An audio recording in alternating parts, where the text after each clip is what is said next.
All right, guys, we're back on. We're talking about the 12 leads, and we're going to revisit the topic we kind of discussed in the first chapter. I'm going to go in a little bit more detail about it, and that is your axis, and what we're going to talk about is hemiblocks, and more importantly, why they're kind of important that we recognize them as we go into our reading our 12 leads.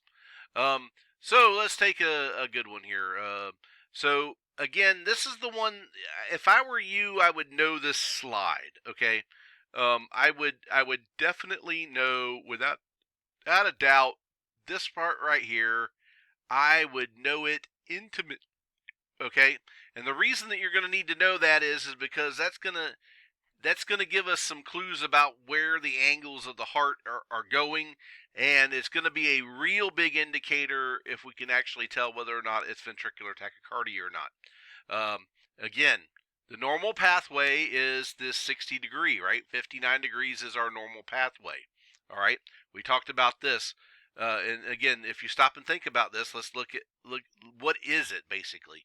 It's the direction of travel that it's going through the heart, okay? And the normal axis is downward and to the left, which is again from the AV node going down through the bundle branches. Now, this is actually a really detailed look at what we're seeing on the heart of which bundles that we have. We have the right bundle and the left bundle, okay? So again, but there's a third bundle that they don't really talk about too much, and that third bundle is this guy right here, which is the posterior. It goes through the heart tissue and it hits the back wall of the heart, okay? So again, you got your left bundle, you got your right bundle. They kind of cross up over each other.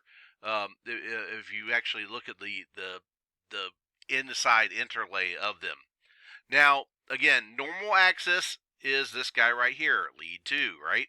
That's our normal one, all right? Um, and again, the ventricles can depolarize and they can actually cancel each other out. And the remaining 10% or so is called the axis. All right, and I want to make sure that you guys understand that. And what I mean by that is that the ventricles actually can kind of cross each other in order to remember all of this muscle, guys. All of it right here will conduct electricity. Okay. Now, where the problem starts laying is what happens when one of those gets blocked. One of those gets damaged by a heart attack. Can it cause some problems? Absolutely it can. So again, normal axis, again, lead 2 is our normal one. And it goes away. It makes a negative deflection. So again, you're always going to see that. And by the way, in a normal axis, by the way, usually lead 1 is upright, lead 2 is upright, lead 3 is upright. And that's going to be very important here for when we start talking about things that go awry. Now, a physiological left axis, it's a normal variant in most adults. It usually happens either in our really athletic or really obese people. What it is that you've got usually a thickened up left ventricle. And because of that, it kind of turns its normal direction that it conducts electricity. So it will follow that path right here, okay? Lead 2, again, usually lead 2 can be either one of these two. You can either have it where it's shooting up, or but the biggest change is in lead 3. Lead 3 is going to be pointing downward, okay? And that's the key to a physiological left axis, all right? Now, pathological left axis, all right? Now, this is a sign of disease process, and this is the one that actually we're kind of concerned with. The patient, and the biggest clue is here, the patient is 4 times likely to have a hemiblock and chest pain, and if they're having that, they're going to have 4 times the chance of actually going into an arrest. Now, all of a sudden, yeah, pathological left axis, that's why we got to look for it, all right? So again, it suggests an anterior hemiblock, and what does that mean? Okay, means that this area in here has been damaged. One of the fascicles have been damaged, okay? So the electricity is having to actually reroute to go over this direction, okay? And again, it's usually your anterior fascicle, which is, again, your left bundle branch, okay? The start of your left bundle branch. So again, that's when it sends the electricity. It has to go through the right ventricle over to the left. what does that see? What do I see on the monitor when we do that? Okay, good news is lead 1's still up. Lead 2 and lead 3 are both going to be down. Okay, and again, if I'm seeing up, down, down, and they're having chest pain, actually that one kind of scares me a little bit, because that was the one that can go, hey, I'm okay, to just like that, just that quickly. Okay, so again, look out for that pathological left. Well, what about a right axis deviation? I got to move my. I gotta hand it to Paige. He knows how to move you around. So again, the right fascicle. What this is it's a right axis deviation. Okay, and it's almost always pathological. In other words, something has happened inside of the heart, and it usually has to do with this posterior fascicle right here is damaged in some way, shape, form. It could also be caused by an enlarged right atrium. And so what happens is that the electricity comes down, but then it has to turn and go towards again. So the good is going to turn, because again, it's not going into this area like it's supposed to. So everything is having to redirect from this left over here, and then go back over to here and go to the back. Now, again, here's where we get a little bit of change. You remember everything was up? Well, the only one that's going to be up in a right axis deviation is going to be your lead 3. Everything else is turning down to the left. Okay? Now, again, both of these are down. Notice that they're down and down, but the good news is we still got one that's up. All right? The way that I remember this, guys, is, let me pop back to here. All right? So the way that I remember is a left turn signal has to do with the left axis. So the lead 3 is going to be down, right? So even if it's pathological, again, it's going to be down. Lead 3 on a normal axis there, up. Lead 3 down. Lead 3 is down on any type of left axis, and then it's going to be up. So if it's a right axis, it's going to be again, using that turn signal theory. Again, it's going to be up. So down, down, up. Again, right axis deviation usually means you've got some sort of damage that has already occurred within the heart. Now, this is the guy we absolutely have to look out for, and this would be my extreme right axis, or what we called it in the other video, which is indeterminate axis. No, it's not indeterminate. Guess what, folks? It's coming from the ventricle. There is no other explanation for it. Again, it's usually ventricular in origin, and it's down, down, down. If you're seeing down, down, down on your heart monitor, you double check your leads. They're in the right spot. You have some sort of ventricular rhythm that you now have. All right. Now, the fascicular blocks, or what's also known as a hemiblock, is a block of one of the two fascicles in the left bundle. Okay. So the left bundle branch is either going to be the one that goes down or one that goes towards the back. All right. And it's based upon axis deviation. All right, that's how they get that. All right, so the anterior. By the way, if you have a left bundle branch block, a true left bundle branch block, it is already both fascicles are engaged. So you've actually got a bifascicular block, and again, those can cause some major problems. Again, pathologic left axis. Again, major problem with an anterior hemiblock. All right. 4 times the risk of mortality with an AMI, okay? If they're having chest pain and they've got a pathological left axis, up, down, down, right? We know that there's a problem. Now, if they've got a posterior hemiblock, they have a very high mortality rate once they have a myocardial infarction. Again, so the serious problem involves the 2 coronary arteries, okay? Probably means 2 of them are involved, all right? Again, down, down, up, not a good sign with these guys, all right? Now, as I'm talking about all these things, and you go, golly, Scott, how am I going to remember all this stuff? How am I going to remember it all? Well, let's take the first part. The first part of this is you need to calculate your axis, okay? So the P, the R, the T axis, and that's the big one there, the T axis, all right? The QRS axis or the R axis. That number right there, the machine does it for you, okay? So again, if I put the little chart up here, all right, we know that this is 0. We know this is 180, right? And we know this one's minus 90. Oops, sorry, if I can't draw. And this one down here is positive 90, okay? So we already know this, okay? So the machine is telling us, and I'm going to change ink here. The machine has told us, hey, this guy has an axis of minus 53, right? Somewhere between here and here, all right? So I know that this is left axis deviation. I know that already, all right? By the way, over here is normal. Over here is right axis deviation. And back over here is no man's land. And if we get something going into no man's land, it is ventricular, okay? It is major ventricular, and we probably need to be applying said pads. Long and the short is how do I remember all this crap? Well, number one, if you can see that number on the screen, you know which way it's going. You can do the little drawing in your mind, and you go, oh, this is left axis deviation. But if you want an even quicker way to do it, there is another way to do this, and you can actually decide this. But this is the beautiful thing, and this is actually, you might have seen these on some units, or they actually put it on their monitors.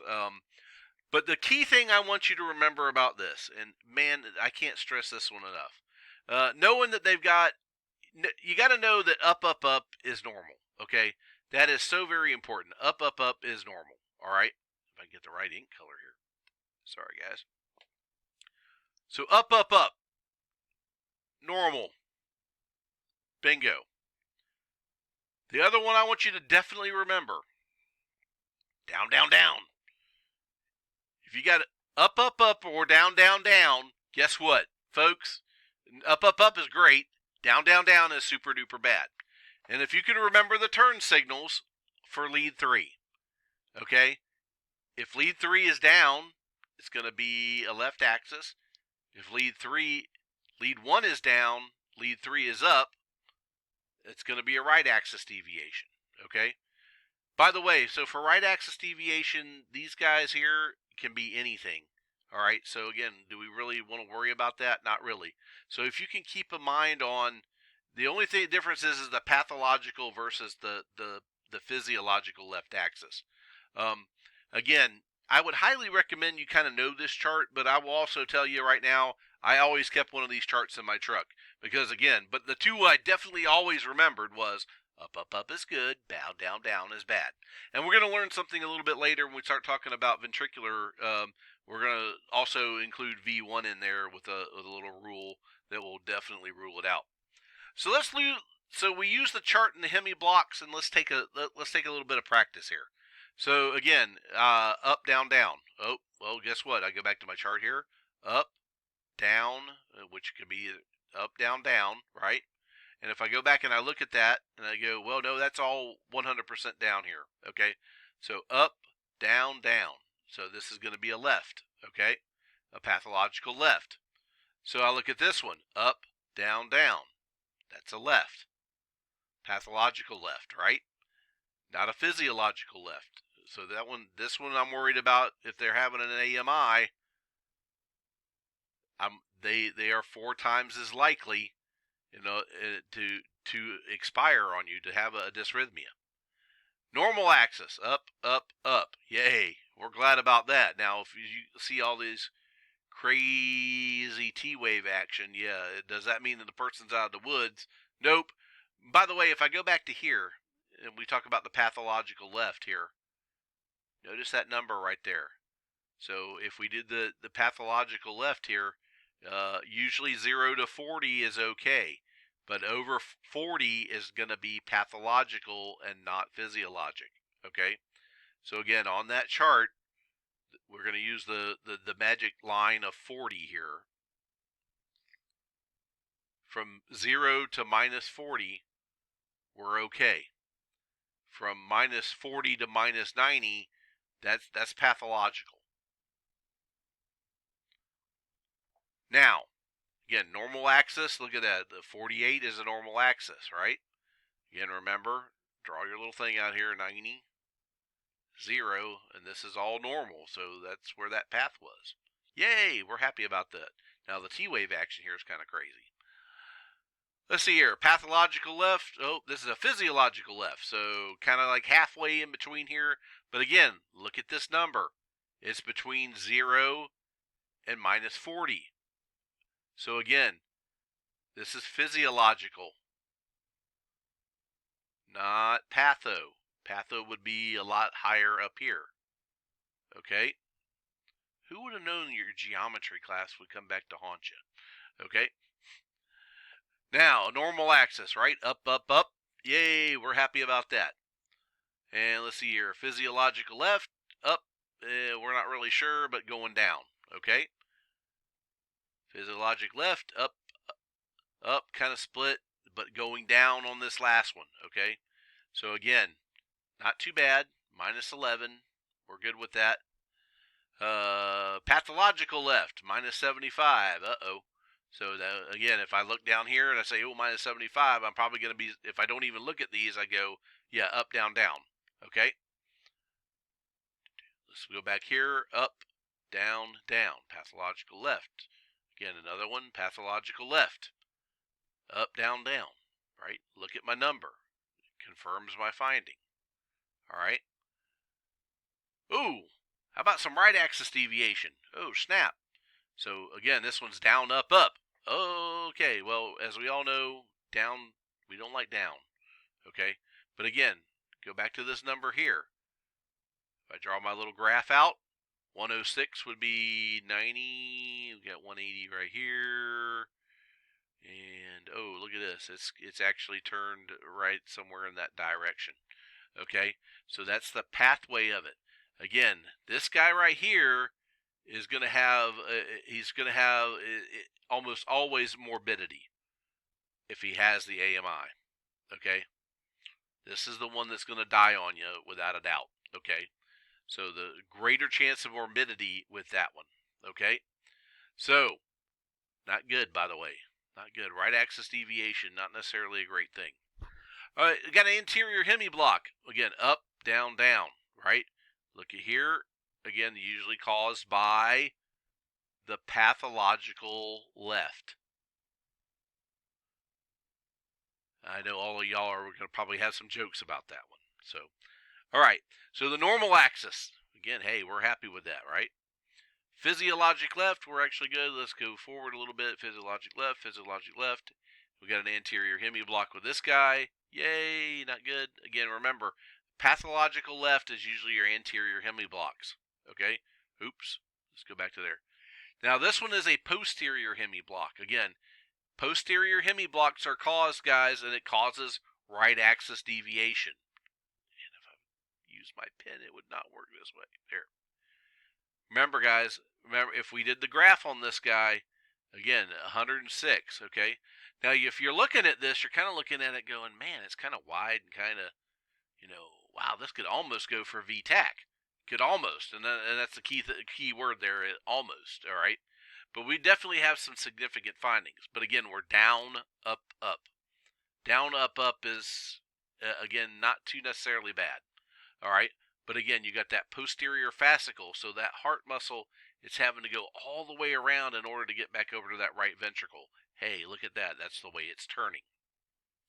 All right, I hope you guys understand that a little bit more about why that graph is important to you, okay? And it is important because, again, it gives us a predictor of where your patient's going to be. And that is so very important, and it prepares you to prepare in order to better treat the patient.